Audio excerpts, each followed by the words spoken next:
Bura var bura.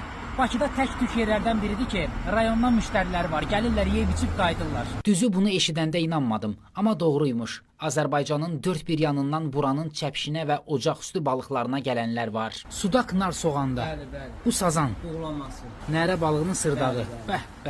Balığı hər yerdə verirlər, söz yox. Amma burada ocaq üstündə o qədər gözəl bişir ki, deməyə söz tapırsan. Bu çəpişdir, öz şirəsində qovurması.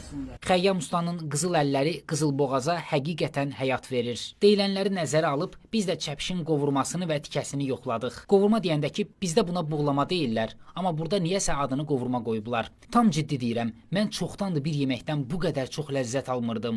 Həqiqətən dedikləri qədər varmış. Ət çəngələ gəlmirdi. Bura çəpişin buğlamasının və kababının məskənidir. Hətta yedikcə bəzi dostlarımız ləzzətdən bihuş olub bir anlıq çəpişə dönmüşdü. Bunların çəpişi çox möhtəşəmdir, çox qəşəngdir, yumşaqdır yəni. Dostlar, çəpiş öz buradadır. Bir də burada ən çox belamurun kababı üçün ürəyim gedir. Könlü balıq istəyənin bir ayağı burada gərək. Mikrorayon uşaqları buranı tanıyır, amma tanımayanlar üçün ünvanı qeyd edeyim. 4-ün quruğundan üzü Tərlana qalxan yolda solda. Dostlar, kanalıma abunə olmağı və bol-bol şərhlər yazmağı unutmayın. İzlədiyinizə görə təşəkkürlər.